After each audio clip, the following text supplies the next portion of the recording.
At the edge of the cave, the focus has been on logistics, mitigating risk, and racing the weather. But for the rest of the world, the 12 boys and their soccer coach below have been the focus, never more so than tonight, now that 4 of them are finally free, rescued earlier today.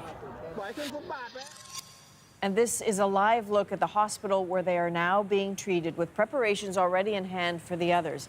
That is if everything goes according to plan. And frankly, that's still a big if. A lot can still go wrong. But if nothing else, the boys and the rescuers now know that the plan works. Briar Stewart is in Thailand tonight. She walks us through today's successful first phase. Above ground for the first time in 16 days, the first 4 boys emerged exhausted, disoriented, but alive. Phase 1 of the rescue kicked off this morning after a lull in the heavy rains provided a brief window of opportunity. The boys, all wearing full face masks, were guided through the flooded underground labyrinth, a treacherous 4-kilometer journey that took hours. But in the end, the rescuers exceeded their own expectations, bringing the 4 boys out in less time than practice runs had suggested it would take.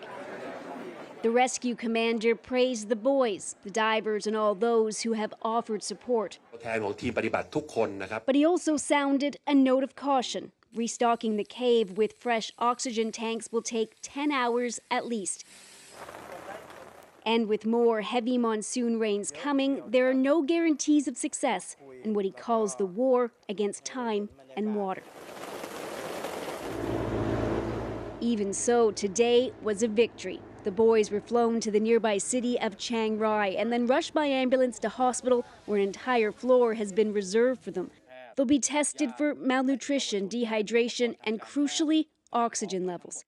Officials have said levels in the cave have plummeted dangerously, possibly as low as just 15%. As for the families, joy and relief for relatives of the 4 boys now safely above ground, even though it will be several days before they can go home. For the families of those still trapped, the excruciating anxiety goes on. But meanwhile, down in the cave, the remaining 8 boys and their coach have been told of today's success, so they know the basic rescue plan works. But their challenge now will be to remain positive, as rescuers warn it could take up to 4 days to get them all out. And that's if the heavy rains hold off long enough. As for the boys who are now out of the cave and in the hospital in Chiang Rai, it will be a long road ahead. Even the strongest boys are likely very weak. They were in the dark in that cave for 9 days before the rescuers found them. During that time, there was very little to eat, and they were drinking water from the stalactite formations. While they're in the hospital here, the doctors will be examining their health and doing a number of tests, but they'll also be assessing their mental health. They went through a horrific ordeal during those 16 days, and the psychological implications of that could last much longer than the physical ones. Briar Stewart, CBC News, Chiang Rai. As Briar mentioned, leading weakened children who are poor swimmers through an underwater maze of jagged stone, it is staggering that this was the best available plan. The phrase "between a rock and a hard place" has rarely been more apt. Those who remain are stuck here. They have a grueling journey ahead of them, at least 4 hours. It starts by plunging into an underground passageway. Immediately, the current will tug at them. That water is the color of coffee with cream, and lamplight barely pierces it. Each boy is accompanied by 2 rescue divers. One takes the lead, linked to the boy by tether, carrying his air supply. Another follows behind him, in part to ensure he doesn't stray. The passage isn't a straight line. There are blind alleys and dead ends.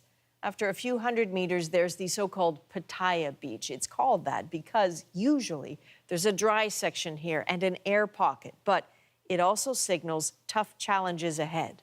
The tunnel can narrow dramatically, including at what's described as a crisis point, where it juts upwards to an opening about half a meter across. That's all. The group will have to shimmy through, pushing their air tanks ahead of them. Eventually, the cave comes to a T-junction. The team will take a right. It's not that far now to Chamber 3, the location of the rescue operations forward base. But it's far from safe. On Friday, Thai Navy diver Saman Gunan was on his way back to that base when he lost consciousness, fatally. About 200 meters later, at Chamber 3 and beyond, conditions get easier, and with luck, those boys and their coach will then walk their final steps to freedom. So joining us now on the technical challenges of these kinds of rescues is the Alberta Speleological Society's Jeremy Bruns. Jeremy, this rescue, I think we all understand, is a dangerous one for even the most experienced of cave divers. But can you walk us through some of the more specific challenges involved here?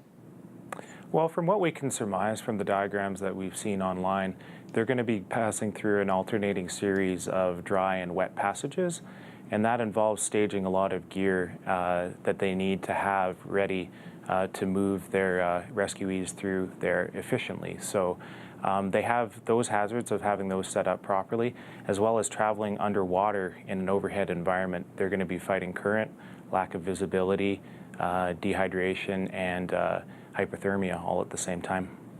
When we hear that in the last few days that they've been teaching the boys about diving, what does that mean exactly? What have they been showing them? Yeah, well, the rescuers in this case are going to try to keep the workload on the boys to a minimum.